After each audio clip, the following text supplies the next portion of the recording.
যিনি সৃষ্টি কুলের মূল তিনি মুহাম্মদ রাসূল, ত্রিভুবনে হয় না জাহান তাহারি সমতুল। কথা কোন ঠিক কি না? আর নিজে মাবুদ আল্লাহ দুরূদ পড়েন সর্বদা, নিজে মাবুদ আল্লাহ দুরূদ পড়েন সর্বদা, ফেরেশতাদের সঙ্গে নিয়ে সর্বক্ষণ নবীজিকে মানার মতো মানো, ঈমান আনো নবীজিকে মানার মতো মানো। কথা বলেন ঠিক কি না? একটু মানলেন না হবে না ওই নবীজির শান আল্লাহর দরবারে কত মহান। যুবক ভাই, তোমরা তো সেই নবীর উম্মত, সেই নবীজির শানটা কি মহান কয়েক মিনিটে বলি, একটু মনোযোগ দেন। আবু জাহেল নবীজির প্রকাশ্য দুশমন ছিল। মক্কার মাঝে আবু জাহেলের মতো এত বড় দুশমন নবীজির জীবনে আর কেউ ছিল না, নাকি আছে? আবু জাহেলের চেয়ে বড় দুশমন আছে? এই আবু জাহেল একবার কি করছে, তার বড় বড় নেতা কর্মী যারা আছে এবং আসরার নেতা কর্মীরা এরা একটা বৈঠক দিয়েছে, সবার মতো বৈঠক বয়ে গেছে। কি গো, মুহাম্মদ সাল্লাল্লাহু আলাইহি ওয়াসাল্লাম যেভাবে দিন প্রচার শুরু করছে, আমরা বাপ দাদার ধর্মতে একটা রাখতো না, সব তো শেষ করে দেবো। এবং তারে কেমনে গাইল করা যায় বুদ্ধি আমরা দেব। একজনের কইতাছে, হুজুর আমার মাথায় একটা বুদ্ধি আছে। ও কি বুদ্ধি?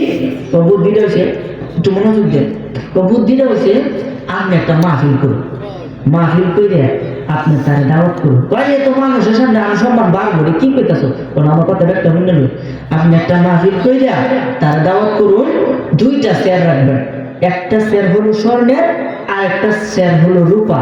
এই স্বর্ণের চেয়ারের মাঝে আপনি একজন প্রধান অতিথি দাওয়াত করবেন।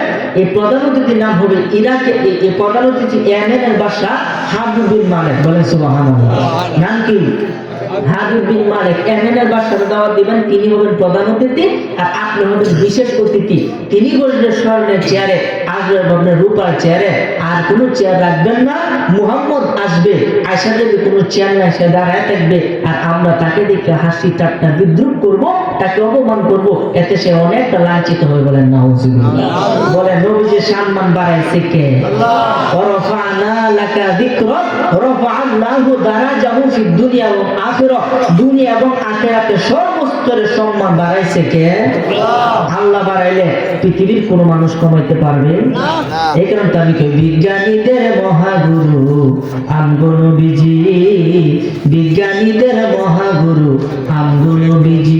আরে এরকম একজন মায়ার নবী কোথাও পাইবানি তোমরা, এরকম একজন মায়ার নবী কোথাও পাইবানি, বিজ্ঞানীদের মহাগুরু আমগো নবীজি। জোরে কই সুবহানাল্লাহ। এই আবু জাহেল তার একজন নেতা কর্মীর পরামর্শে সে কি করলো, একটা চিঠি লিখলো। এই চিঠি লিখে ইয়েমেনের বাদশা হাবিব বিন মালিকের কাছে চিঠিটা পাঠাইয়া দিল। রে বাবা, চিঠিটা পড়ে হাবিব বিন মালিক তার দাওয়াত কবুল করছে। কারণ সে যেই তরিকার, হাবিব বিন মালিক একই তরিকার, সে মুসলমান না, মানে মিলছে, কাফের কাপড় মিলে পড়ছে।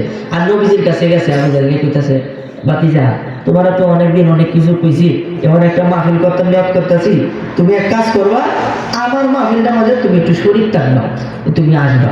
নবীজি কো কাবিল তু, আমি কবুল করে দিলাম। সুবহানাল্লাহ। নবীজি জানে কি জানে না? জানে, দেখি তো কবুলটা করছে, আমি কবুল করে নিলাম। এই আবু জাহেল যাওয়ার পরে কয়েকজন সাহাবী নবীর কাছে কয়, ইয়া রাসূলুল্লাহ, ইয়া হাবিবাল্লাহ, নবী গো, ও মায়ার নবী, দয়ার নবী, নবী গো,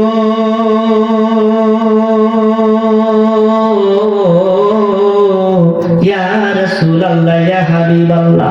এই আবু জাহেল আপনার কখনো কোনো মঙ্গল চাই না। আবু জাহেল সব সময় চাইছে আপনাকে শুধু খারাপ পথে নিত, আপনাকে শুধু বিপদগামী করত, আপনাকে কষ্ট দিতে চাইতো। আবু জাহেল আজকে এত মায়া করে আপনারা দাওয়াত দিছে, অবশ্যই অবশ্যই কোনো না কোনো কারণ আছে। সাহাবীরা কইতাছে, নবীজি গো কারণ তো আছে, হুজুর আমাদেরকে একটু অনুমতি দেন, আমরা শুধু যাব। কারণ একটা মাহফিল করলে কিন্তু একদিনে হয় না, কয়েকদিন আগে থেকে কিন্তু স্প্যান্ডারে সাজানি লাগে বড় মাহফিল। তে আগে তো বাদশার মাহফিল যেহেতু অনেক বড় মাহফিল, কারণ আবু জাহেল একটা বাদশা আর এই ইয়েমেনের বাদশা একজন বাদশা, তে বাদশার মাহফিল কি শুরু হইব না বড় হইব? এখন যদি একজন নেতা কোনো দলে, তে মাহফিলটা শুরু হইব না বড় হইব? বিশাল বড় মাহফিল, যারা নির্বাচন একটা আলোচ চলতেছে। যাই হোক, আল্লাহ প্রত্যেকের হেদায়েত দান করুন, বলেন আমিন। এই জন্য আমার ভাইয়েরা, বাবারা, বন্ধুরা, ওই দিকে যাব না। আমি কোনো দলের পক্ষ হইয়া কথা বলি না, কারো বিপক্ষেও কথা বলি না, আমি তা বুঝি না। যাই হোক, এই নবীজি একটা মাহফিল করছে, আবু জাহেল সাহাবীরা কইতেছে হুজুর একটু অনুমতি দেন, গে ঘুরে ফিরে দেখি কি অবস্থা। বাচ্চা যাও। নবীজির অনুমতি পাইয়া কয়েকজন সাহাবী এই আবু জাহেলের বিশাল বড় এই মাহফিলের ভিতরে ঢুকছে, গিয়া দেখে দুইটা মাত্র চেয়ার, স্টেজের মধ্যে দুইটা মাত্র চেয়ার, আর কোনো চেয়ার নাই। একটা চেয়ার হলো স্বর্ণের, আরেকটা চেয়ার হলো রূপা। সাহাবীরা দাঁড়ায় রয়েছে, কিছু বুঝতে পারে না। হঠাৎ করে তাদের মাথার মধ্যে চিন্তা আসলো যে সে তো মাত্র দুইজন ব্যক্তিকে দাওয়াত করছে, একজন হলো নবীজি, আরেকজন হলো ইয়ামেনের বাদশা হাবিব বিন মালিক। এখন তো দুইজন ব্যক্তি দুইটা চেয়ারের মধ্যে তো কখনো বসবে না, কারণ আবু জাহেল তো অবশ্যই একটা চেয়ারের মধ্যে বসবে, আর ওই দেশের বাদশা বলবে আরেকটা চেয়ারে। তার মানে বোঝা গেছে নবীজির জন্য কোনো চেয়ার রাখে নাই। ঠিক না? ঠিক। সম্মানিত বাড়াইছে কে? বলেন, আপনারাই বলেন, আবু জাহেল যে ষড়যন্ত্রটা করতেছে, এই যন্ত্র থেকে কি আল্লাহ নবীজিকে উদ্ধার করতে পারে কি পারে না? চিন্তা করেন, নবীজিকে হেয় প্রতিপন্ন করার জন্য, নবীজিকে ছোট করার জন্য আবু জাহেল কত চেষ্টা করছে। চিন্তা করে, ওই আবু জাহেল বিশাল বড় মাহফিল করছে, দুইটা চেয়ার রাখছে, একটা হলো স্বর্ণের, আরেকটা হলো রূপার চেয়ার। দুইটা চেয়ার রাখছে, একটার মধ্যে বসবে এই ইয়েমেন দেশের বাদশা হাবিব বিন মালিক, আরেকটার মধ্যে বসবে আবু জাহেল। দুইটা চেয়ার ফিলাপ, আর কোনো চেয়ার নাই। নবীজি যাইয়া ওইখানে অপমানিত হবে। সাহাবী এই দৃশ্য দেখা নবীজির কাছে গিয়া বিনয়ের সাথে বর্ণনা করে, ইয়া রাসূলুল্লাহ, ইয়া হাবিবাল্লাহ, নবী গো, আমরা সাহাবীরা তো আপনাকে বড় ভালোবাসি নবী, আপনাকে নিয়ে তারা অপমান করবে, এটা আমি সহ্য করতে পারবো না। দয়া করে আপনি তাদের দাওয়াতে যাবেন না। আমার কথা আপনি বুঝতেছেন না? বুঝলে প্রশ্ন করবেন, আপনি তাদের দাওয়াতে যান না, যেন অনুরোধ করি, কারণ আপনার অপমান করলে কি করতে। তো আমি যা জানি তোমরা তা জানো না, আমি যা দেখি তোমরা তা দেখো না, আমি যা শুনি তোমরা তা শোনো না। চিৎকার মেরে বলেন সুবহানাল্লাহ। ওই নবীজির সাথে কারো তুলনা আছে? তুলনা হয়। তখন ওই নবীজিকে ওই মাহফিলের দিন আইসা গেছে, হাবিব বিন মালিকও চলে আসছে, স্বর্ণের চেয়ারের মধ্যে বসছে। আবু জাহেল রূপা চেয়ারের মধ্যে বইয়া হাবিব বিন মালিকের কানে কানে কয়, আমার বাতিজা মুহাম্মদ তো নবী দেবী করতেছে, খোদার কসম এর চেহারা এত কুৎসিত, এত অপরিষ্কার, এর স্বভাব বালানা, আসলে একটা পাগল। বলেন নাউজুবিল্লাহ।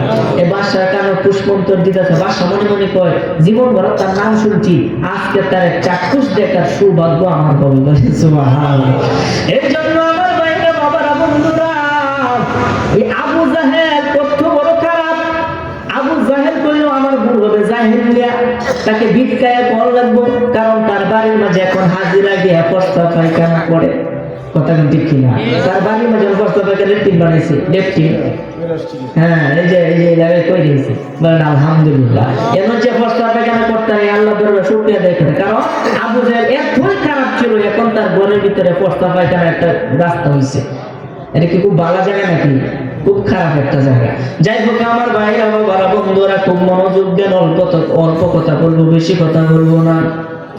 যখন নবীজি গিয়া হাজির হইয়া গেছে, নবীজির চেহারা দেখা বাদশা হাবিব বিন মালিক চমকিত হইয়া গেছে। আরে আমি কি দেখলাম? আবু জাহেল এতদিন কইল কি, আমি দেখলাম কি? ওনার মতো এত সুপুরুষ, ওনার মতো একটা নূরানি চেহারার অধিকারী মানুষ পৃথিবীতে আর একটাও নাই। ডাক দেখো, এই আবু জাহেল, তুমি এতদিন আমাকে মিথ্যা বলেছ। এই যুবক কখনো পাগল হতে পারে না, এই যুবক কখনো ভণ্ড হতে পারে না, এই যুবক কখনো প্রতারক হতে পারে না। আমি মনে মনে বিশ্বাস করে নিলাম ওই ব্যক্তি আল্লাহর রাসূল। বলেন সুবহানাল্লাহ। তখন বাদশা হাবিব বিন মালিক তার সামনে একটা সাইরা মুহাম্মদ সাল্লাল্লাহু আলাইহি সাল্লামকে টান দিয়া আইনা, হাজার হাজার কাফেরের সামনে নবীজির আইনা স্বর্ণের চেয়ারের মধ্যে বসায়া দিতে।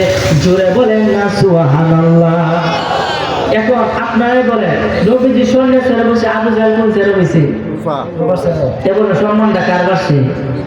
কারা রক্ষা করছে? আল্লাহ যদি রক্ষা করে, পৃথিবীর কোন মানুষই কার অপমান করতে পারে? অত ইজ্জু মান তাশা, অত যিল্লু মান তাশা, বিয়াদিকাল খায়র ওয়া হুয়া আলা কুল্লি শাইইন কাদির। আল্লাহর পক্ষ থেকে সম্মান আসে, আল্লাহর পক্ষ থেকে আপনার জন্য অপমান আসে। সুতরাং আল্লাহ যাকে ইচ্ছা তাকে সম্মানিত করে, যার কাছ থেকে ইচ্ছা সম্মানিত টাইম সিরে কেড়ে নেয়। এই কারণে সর্বক্ষমতার মালিক কে? আর যারা বলেন না মালিক কে, একবার ডাক দেওয়া বলেন আল্লাহ। তখন আবু জাহেল লজ্জাবোধ করলো, হায়রে নিজের ভয়ে নিজে কোরআন মারলাম। এতদিন তো হাবিব বিন মালিক আমার পক্ষ ছিল, এখন তো সে আমার ভাতিজা মুহাম্মদের পক্ষ হইয়া গেছে। হায়রে ভাতিজার ভিতরে না জানি কি গুণ আছে, যে দেখে সে তার প্রেমে পাগল হইয়া যায়। আর জুড়ে কইনা সুবহানাল্লাহ।